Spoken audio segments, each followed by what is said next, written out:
so let's break that down. I'll answer the final question first, which is, do I see it being 30%? Not in the United States and any time in the near future.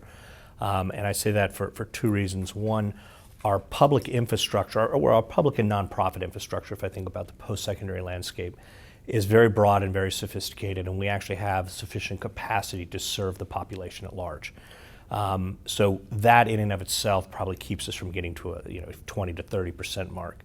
And then the second part of it is, particularly in post-secondary, the consumer sentiment is still probably tilted towards public and nonprofit versus private.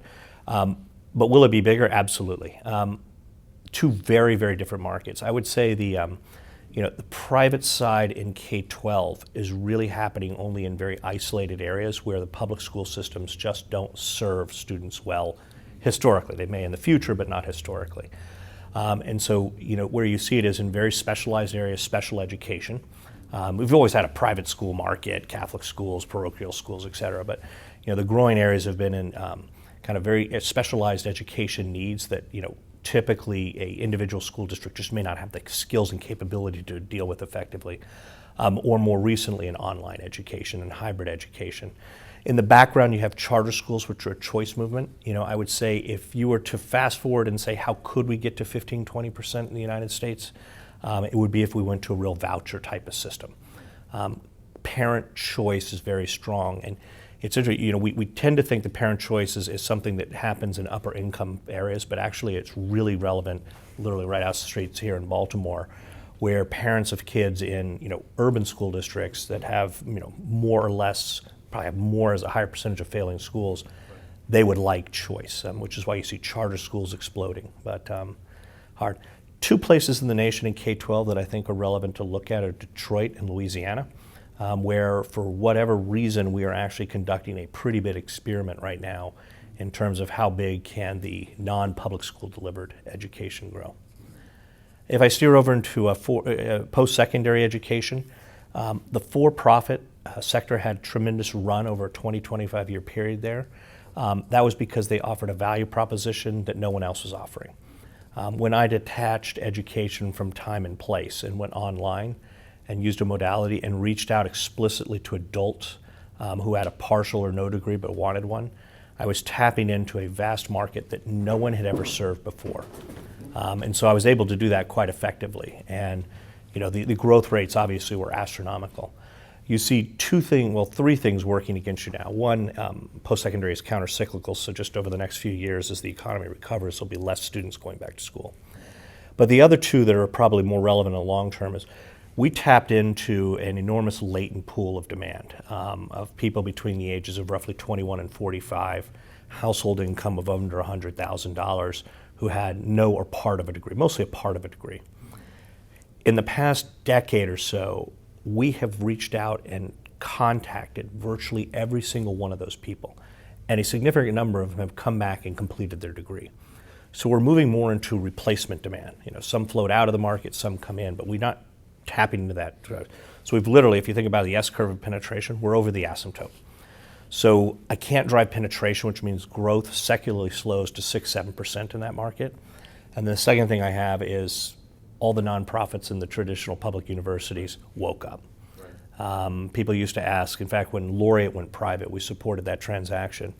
And investors would say, well, when are the big public institutions going to come online? Right. At the time it was 2006, and we said, I don't know, it's a 2015 guy problem. Right. Well, it's 2014. Right. They're absolutely online. They're growing like mad, and they're taking share.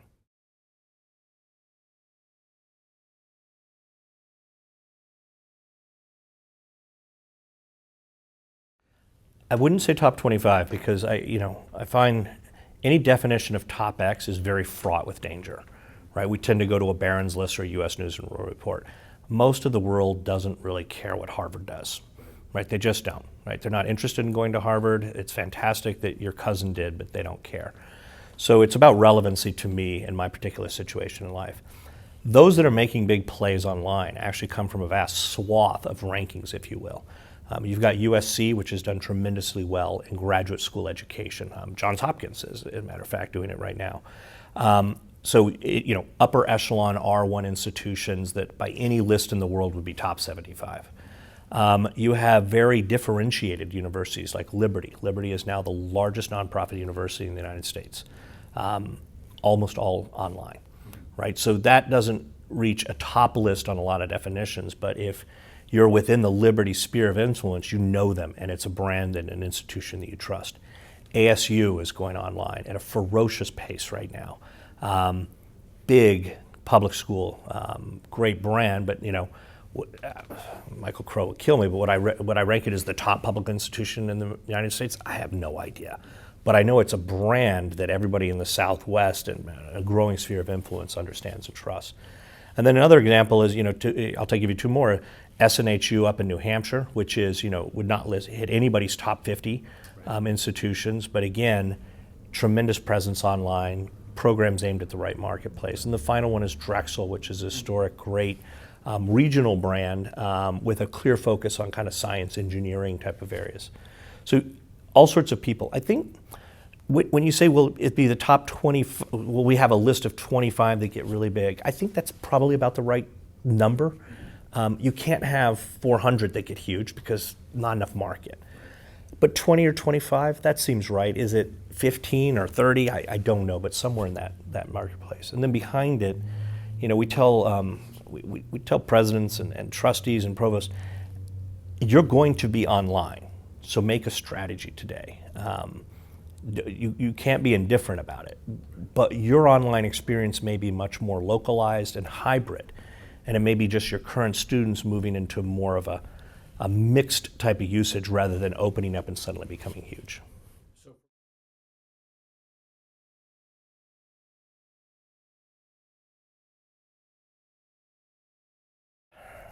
Let's break down a couple of the policy debates. Remember, online education until I think 2006 was technically an experiment, right? It actually wasn't something that was permissible for title funding until I believe it was 2006 when they finally officially said so. So we literally went through 15 years of quote experiment in online. And we've rolled through, and you still have the echoes of a vicious debate about is it as good as in-class instruction.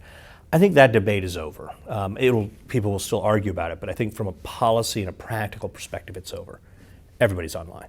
I mean, Hopkins and MIT and Harvard are online. I think the debate's done. Every empirical study says that it's just as good, quietly actually better. And we're still in the early stages of online. We may be in online 2.0, but I don't know what 3.0 and 4.0 look like, but it's gonna be pretty awesome. So I think that's done. So then the question is, what about access and affordability? Access is clearly easier, right? I can access it anytime, any place. So that's good, and that goes to all income and demographic groups.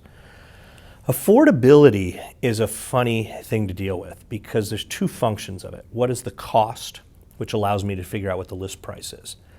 Online education at very large scale can have lower costs, but not nearly as low of a cost as most people presume. And that becomes particularly true when I start doing degree completion for working adults. I run a graduate online program. I don't have to have a lot of student supports in the background. It can be a reasonably asynchronous environment, primarily with just an instructor, right? Because these are adults who already have degrees. They already understand how to progress through academia. They demonstrated success. And they're typically more motivated in terms of getting the degree than degree completers. Degree completers tend to be, I want to ensure my employability in my job, which needs a degree, but it's not the degree in and of itself. When I go down into the degree completion market, which is where lower income tends to be, I need a tremendous amount of student supports in the background to get it right. So I have to monitor everything. I've got to be proactive in my outreaches, and all of that gets really costly. Even my class sizes have to be smaller, right? So my faculty-student ratios have to get down to about 20 to 21 to 1. Much over that, it starts to break down, whereas in graduate school, I can go pretty big. So it's not as cheap to do it as most people presume. The other element of that, of course, is, where's the federal government to step in, right? I think where we go really wrong right now in the policy debate on affordability is in the presumption that a free, asynchronous, MOOC-style education will suddenly solve the world for low-income families. It's really hard to get through a college-level course in an asynchronous manner with no support. And so my fear is, and I think Texas and Florida will be the leading cases in this, we'll set up MOOCs, we'll demand that the public institutions, from a policy perspective, accept credit from them. We will focus that in on all the introductory courses because that's the most logical place to do it. And then we'll wake up in about a year and a half and realize that everybody who got credit at the University of Texas, University of Florida, looks shockingly like the child of an upper income family in a high-end school district who also brought AP courses credits with them. Because that's who's going to make it through a MOOC with no support. And then we'll say, well, how do I get that down into the demographics that I really wanted to give the advantage to? And the answer is I have to have instructional and student support services attached with it. So it's a possible solution, but it's not just a straightforward. Not a solution, it's an element of a solution, right? I mean, there's so many other, things going on there, but it is certainly a piece in the arsenal to help solve it.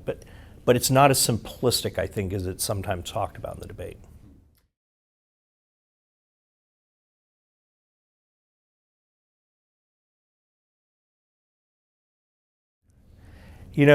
It's terrible is the environment, is the bottom line. But it's a strangely terrible environment. There are so many strange dichotomies in the policy approach and I'll talk mostly post-secondary education right now. At the one hand, we have a clear call to have a higher percentage of adults in this country with a degree of some sort. Now, fortunately, we've started to still steer away from everybody has to have a college degree that looks like me as Mr. Policymaker, which, I think for a long time is like my degree was great, therefore everybody should have my degree. We've at least finally woken up, I think, and said vocational and certificates are actually really great opportunities for people who want that, right? So you don't have to look like me, but I still recognize that post-secondary is good. So that is a piece of the policy debate that I think has moved very favorably over the last 5 to 10 years. But when I sit there and say I want to have all, I forget what the president's call was 5 or so years ago, but it was like, we're talking millions of more people in school. Let's talk about some just cold, hard, fundamental realities. We don't have enough money in the public coffers to build that much capacity. Nor do we have enough money in the public and state coffers to support the operating losses that come with public institutions because we fund them, right? So practically speaking, in order to build that many seats, we have to tap into capital markets. So you have to embrace a private sector. By the way, that's what every other nation in the world that has had a rapid build out of the post-secondary sector has done. They've had to embrace public markets and accept the fact and build a governance structure that works. Look at Brazil, look at China, and look at Malaysia right now. So just financially, there's no choice. And I don't think we've recognized that in the policy debate. You can't throw enough money at the community colleges before we even talk about outcomes to just build the seats. The second reality is you'll have people in the policy debate say, well, we just need them to go to the local community college. If you go and geoplot community colleges, they are not in the areas of the most need. Try finding a community college in East LA. It's not going to happen. Or DC. There isn't right. in DC. Yeah, I don't know if there's one around here, but if ever a spot needed a couple like local community college campuses and degree and technical, it's Baltimore. I'm betting there's not a community college within a couple blocks of us. Actually, there is one. There's one? All right. So we have this place issue. Then we come to how do we fund it, right? So we made a choice following the Second War to put funding in the hands of somebody who's seeking college, the GI Bill, which then extrapolated up into Title IV funding and Pell Grants. We have a long debate whether that's good or not, but we've been at it for 50-something years, so I think that's the methodology we're using. Now I'm moving into a situation where the government is saying, I don't trust the consumer's decision to make a right choice. That's a big shift, right? And then the framework that the government's trying to put in place doesn't tie up with realities of the market, and it is only targeted on for-profit schools. For-profit schools operate under a slightly different, the gainful employment hits them because, if you take Title IV funding as a for-profit institution or a vocational, because they say vocationally oriented, and they say anybody in a for-profit institution is therefore vocationally oriented. So literally, if I'm taking a master's in education from DeVry, it's treated differently than a master's in education from Harvard or for Johns Hopkins or University of Arizona. And the attachment of a couple of key issues to that really go awry. The two big ones you have are 90-10 rules and gainful employment. 90-10 stipulates that as an institution, at least 10 or more % of your revenue has to come from say government, it's really Title IV sources, which effectively puts a price floor on tuition. I say that because most for-profit institutions, not all, but most of them, are primarily filled with lower income students, and therefore they come with max Pell everything. So in order to have over 10%, I literally have to keep rising my prices.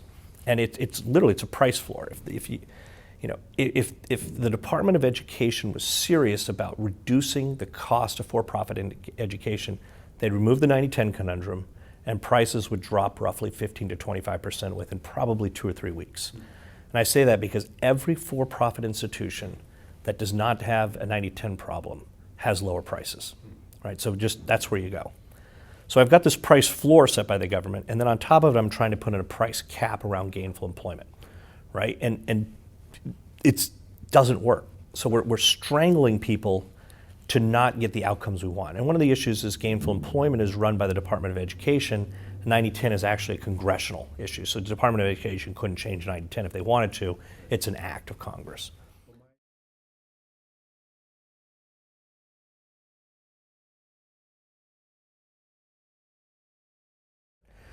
I'm not aware of an empirical study that would indicate that the for-profit sector, by and large, doesn't do a better job on outcomes if you account for the demographic group they're serving. Particularly true against community colleges. I think the for-profit industry can walk up to the Hill any day of the week and say, you want to comp me against community colleges? Pick your outcomes. Pick your outcomes. We'll be back next week.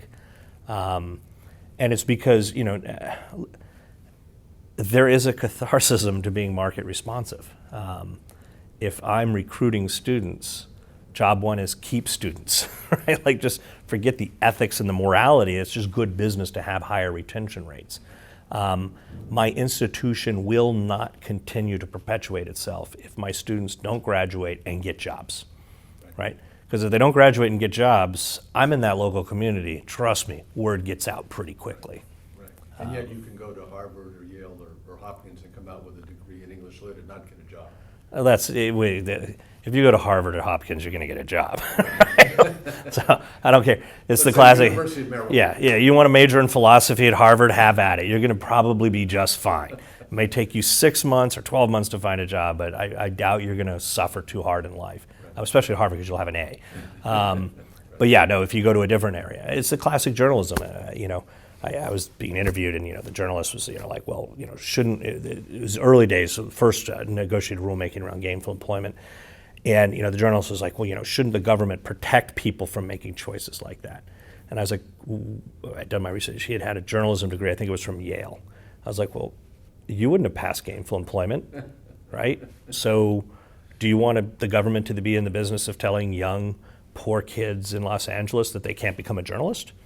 Right? That's ridiculous. That's not the role I think we should be playing. See any movement in opening that up a little bit in the next 5 years? It's a weird. So it was very, very difficult to track down where the impetus from gainful employment really came from. It is not a it's a bipartisan issue. So you have Republicans and Democrats who hate the for-profit industry, and you have Republicans and Democrats who are highly defensive and anti-gainful employment. In fact, the first person into the fray against gainful employment, this is in the last round of it, was the I'm going to get the name of this, the Hispanic League, or the League of Hispanic State Senators.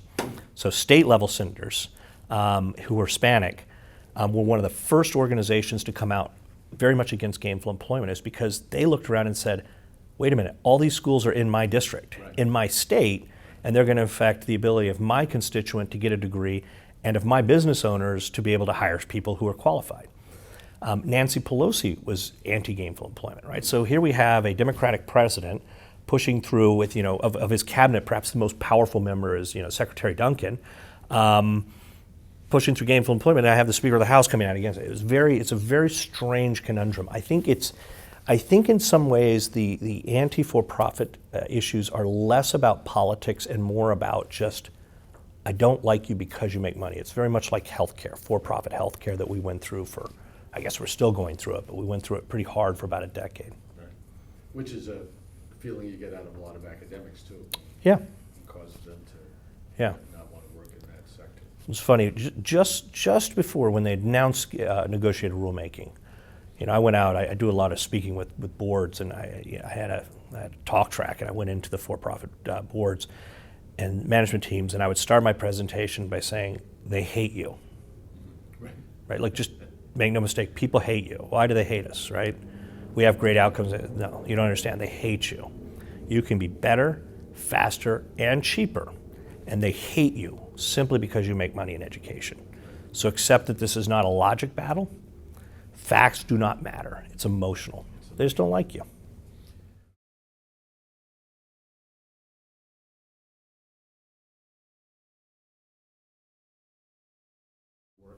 The sector is growing.